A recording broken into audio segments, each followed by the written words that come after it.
Morning, sports fans. Actually, it's not morning. We just got back after a long day of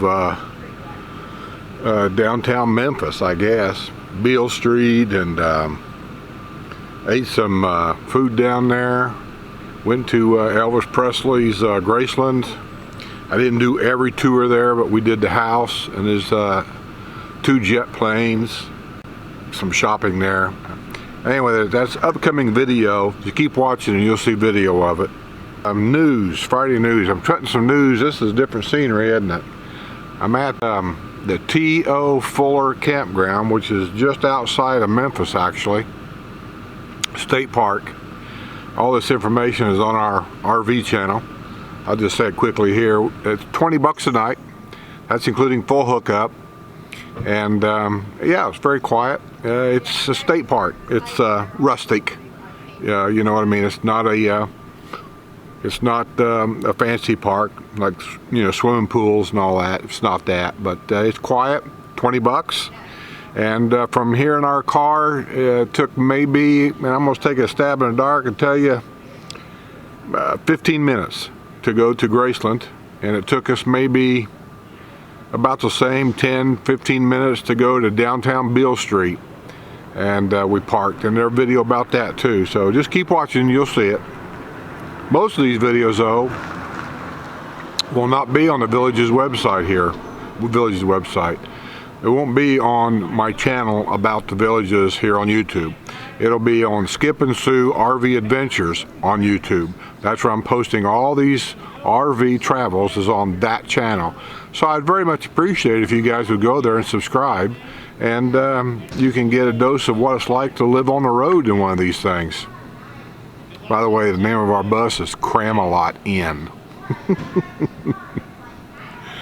Okay, Villages news. Village of Finney residents could see increase in maintenance assessment. By the way, on this news, I really can't open them up and then read a lot of stuff to you, because here I am in the middle of like nowhere, and believe it or not, it's got 3G for a connection for my Wi-Fi and for my data. 3G, which is slow and crazy, and so I'm going to read the basic headlines, and I doubt I'll be able to get into the story. CDD 7 supervisors believe Villages warming up to idea of charging fees of guests. That's all confusing to me. I thought they voted a month ago that the cap on the amenity fees was taken off, so that they could basically raise the amenity fees to whatever they want now with no cap. And so now they're talking about approving this idea of charging for guests. So why? If the amenity fees has been taken off, the cap's been taken off, and they're going to raise it 8% was what I heard right off the get-go, then why are we worrying about charging for gas? Are we going to double dip here or what?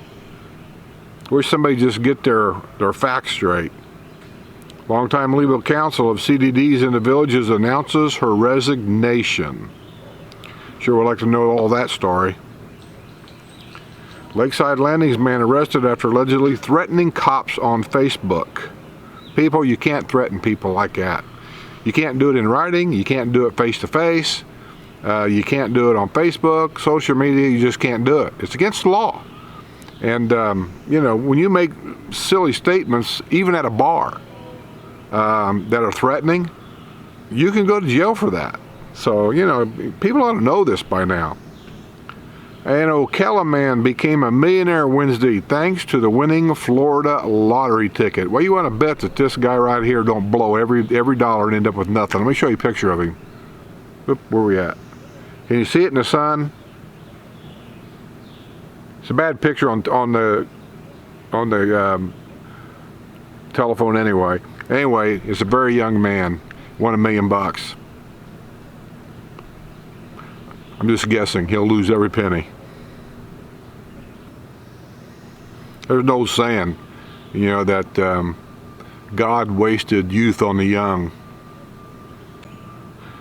Lofts of Brownwood to have exclusive perks in addition to use of Villages amenities.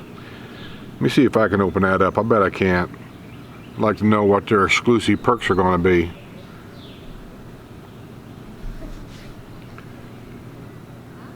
Yeah, I don't see any. It's not going to open up. I mean, it will, but probably about this time tomorrow. Nah, I'm not going to wait. All right, we're getting exclusive perks. I don't know what they are. You guys probably got better Wi-Fi than I got. PWAC looking at possible 8% increase to be passed on the CDDs. That's the rumor I heard. Man, I think there's mosquitoes out here. I'm not used to this mosquito stuff. Lady Lake votes on ordinance cracking down on where sex offenders can live. Well, I hope they get them the hell out of the villages.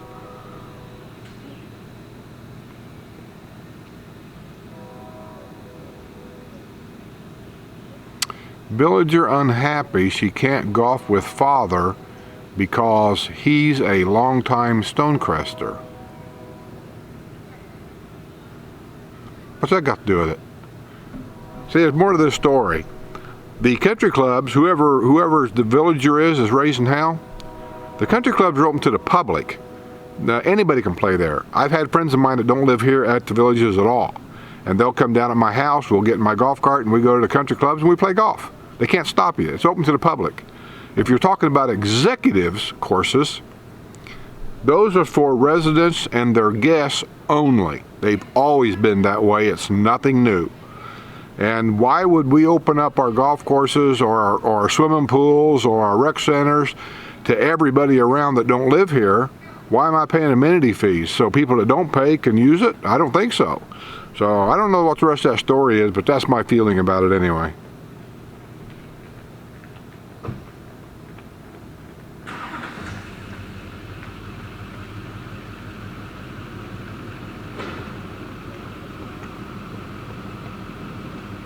Details being checked off as 2020 opening of Tower of Brownwood Hotel and Medical Center nears.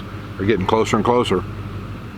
One thing I do know about the village is whenever they put a time frame on something, they pretty much stick right to that time frame. If they tell you your house will be built May the 1st, you can pretty much count on it. If they tell you you're going to close on that house May the 7th, you can pretty well count on it. I don't know, there may be a few incidences, or maybe that was an exception, I don't know, but I have never heard of one. Fame Texas barbecue restaurant has opened at Grand Traverse Plaza. Great, another barbecue restaurant. I'm thrilled.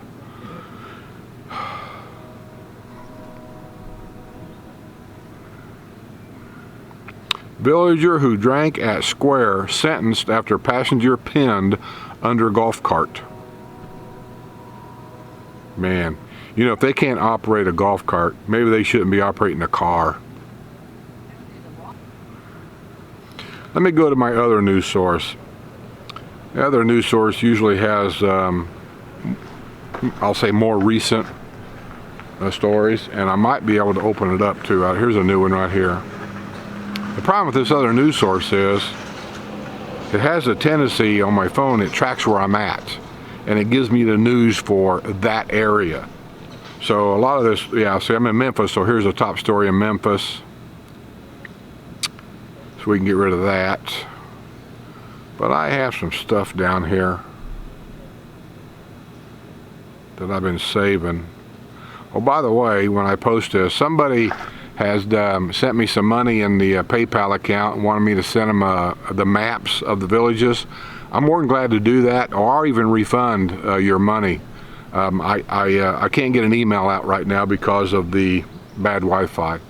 We're moving tomorrow morning, going up to Carbondale, Illinois, and I don't know if I'll have decent Wi-Fi up there either, truthfully, but we'll see what we can do. But anyway, if you see this before I email you on the PayPal account, we're out. If you watch any of my videos, you should know I'm out. I'm out and about. I don't have the maps on me. They're at home. And so if you still want them, I'm more than glad to send them to you, but I won't be home until June the 5th, I think is the target date to get home. June the 5th, maybe June the 6th, because I got to be at a doctor June the 7th, and then Sue's got to go in for treatments sometime in that area. I don't know exactly the date. So I won't be home until around June the 5th. So I won't even be able to mail them out to you till, at the earliest, June the 6th, and possibly even a couple days after that. So I got your address and everything. Just let me know if you still want them. I'll be glad to mail them to you. Otherwise, I'll just give you a refund and I won't worry about it.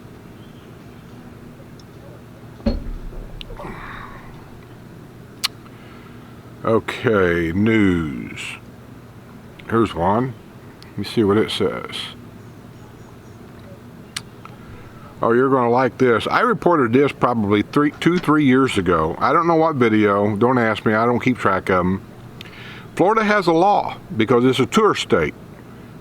Disney World, basically, and other things. So there's a lot of children that come down here to go to Disney World. And they passed this law, I mean, I'm going to say back when I was still driving a truck. And I don't know what it's called, but it's some kind of an obscenity law. Do you remember the pickup trucks? You see them in a lot of states, or used to anyway. They would have like a pair of bull balls hanging on the back of the bumper, dangling down there. Those are against the law in Florida. They'll make you take them off right there, and they'll give you a ticket. It's an obscenity law. And if you've probably seen the little boy, like he's peeing, and it'll say, I won't say the word, on Ford, or pee on Chevy. You've seen those in the back of the pickup windows. Those are against the law in Florida. That's an obscenity law. And if you put something crude on the back windshield of your car or something like that, you can be pulled over and fined for that, because there's children that go down the road with mom and dad in a car, and if they see that stuff, you know, it just isn't good, especially in a state that caters to a lot of children as tourists. Well, this guy, whoever he is, I'll say one good thing about the guy, okay? He thinks he's right. I think he's got a point. I don't think he's going to win, but I applaud him for standing up for himself. But I still think he's wrong. Did I cover all my bases there? Here we go. Florida man arrested for having an "I eat ass" sticker on truck. And he says it's his rights were violated when they made him take it off and gave him a ticket. He said freedom of speech, freedom of expression. You know, what can I say? I'm all about freedom of expression, freedom of speech. I am. I kind of say, yeah, he's right, but I also kind of see the other side of it too. So anyway, he's pushing it. He refused to take it off this truck, and they arrested him and they took him to jail. So I don't know if he got out, because I can't hardly, wait a minute, maybe I can read the whole thing. This one might open up. Man, these mosquitoes out here. You know, in Florida, we don't have any mosquitoes. According to the Lake City Reporter, 23-year-old Dylan Shane Webb was pulled over on Highway 90 after an officer with the Columbia County Sheriff's Office spotted his "I eat ass" sticker on the back of his Chevrolet truck. Deputy claimed the sticker violates Florida Statute 847.011, which deals with possession and distribution of obscene material. When the deputy confronted Webb and the passenger about the sticker, Webb said that they were just words. According to the report, the deputy asked Webb how a parent of a small child would explain the meaning of the words, to which Webb replied that it would be up to the parent. The report states the deputy issued Webb a notice to appear in the Columbia County Courthouse on May 23rd before taking a photograph of the sticker to place into evidence. In an effort to make the sticker slightly less offensive, the officer then instructed Webb to remove one of the letters. Webb refused and cited his First Amendment right to announce to the world his love of eating ass. The guy's got guts. I gotta give him that. Webb was then booked at the Columbia County Detention Facility. It's safe to say this case is about to get new tossed. Texting and driving law. I always thought they had one, but apparently not. The texting and driving law is fixing to come into effect. Let me see if I can get this one open up. You can't make that up. I agree with it. You know, it really... I heard one of my golf buddies made a statement last time I played golf with him. I really never gave it a thought, I guess. Never thought about it. He said, it really irks me when I go down the road and I see anybody, he said, old or young alike, holding a cell phone to their ear and talking on it while driving down the road. And I said, well, I don't know. I said, I don't know if there's a law about that. Not in cars. There isn't in commercial vehicles. You're not allowed to do that at all. You can go to jail. They'll impound your truck. I know. But in the car, I wasn't sure. Not in Florida. Maybe they do. I don't know. He said, I don't care if they do or don't. He said, ain't the point. He said, why would anybody in a fairly new car do that to start with? And then it dawned on me. He's right. Almost every new car has got Bluetooth in it. You don't need to hold the phone up to your ear at all. You just poke a button on the steering wheel and just start talking. So he's got a point.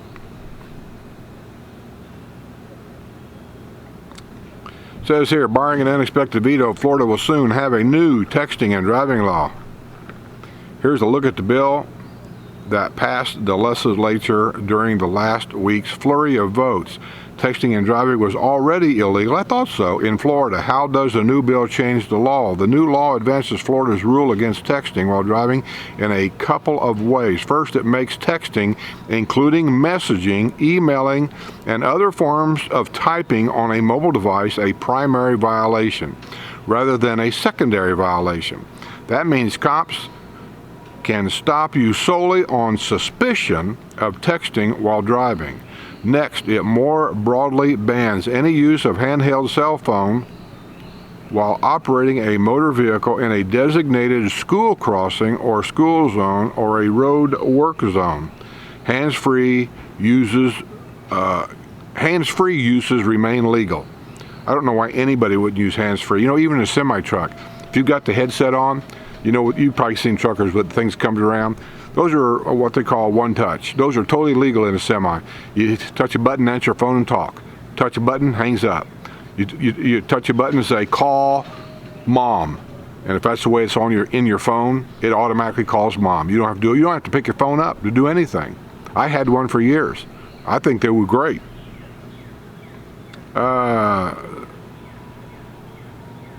The penalties remain the same. A non-criminal traffic infraction that carries a $30 base fine plus court costs and fees for a first violation. A second violation within 5 years after that is considered a moving violation carrying a $60 base fine plus court costs plus fees. Drivers caught texting will also be dinged 3 points against their license.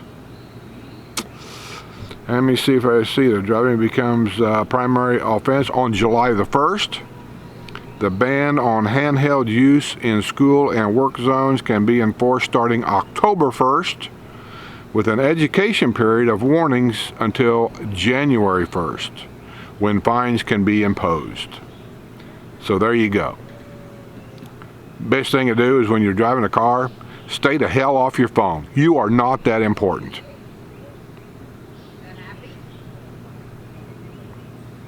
A friend of mine told me years ago, because I just, being a truck driver, I was just religious about certain things, and using my cell phone while driving and stuff was something I just didn't do.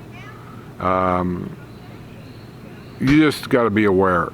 You just do. And it's called distractive driving. And in case some of you don't know what distractive driving is, let me give you a little bit of an education.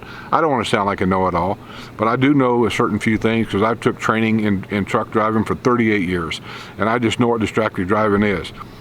Anything you do, and I mean anything you do that takes your hands or your eyes off the road and your hands off the wheel, that's distractive driving, period. If you have to reach down to change the channel on a radio and one of your hands comes off that steering wheel, that's distractive driving. If you have to look away to light a cigarette while driving your car, that's distractive driving. If you have to reach down to grab a French fry out of your McDonald's bag, that's distractive driving. So just don't do it. Listen, we've all been in a hurry. We've all had things to do. We've all got places to go. Everybody's got some place to go, some place to be. But if you want to get a McDonald's fry and a burger, I just learned a long time ago. I don't eat while driving. You haven't seen me do it. I pull in the McDonald's parking lot, someplace interesting where I can watch traffic go by, and I eat right there, throw the trash away, and then move it on. Even in this big bus that I'm driving, the Cram-A-Lot, we decide we want to stop and take a break, get a bite to eat, and have a cup of coffee or something. If I'm going to do it in the camper, we pull in a rest area. We park it for a while. I don't have Sue go back there while I'm driving and moving. If something was to happen where I'd have to stop, she could fall from one end of this thing to the other. And no, we're not doing that. It's just, I just think it's common sense not to do it. So anyway, everybody out there be safe. That's the news for Friday. Sorry it's short, but I got, every time I do a video, I got to run to McDonald's or a Starbucks somewhere and try to find something with Wi-Fi and download it. And let me tell you something, without saying a whole lot, in West Memphis, Tennessee, there isn't a lot of Wi-Fi anywhere. Trust me. So anyway, I'm gonna get out of here. See you guys on the other side.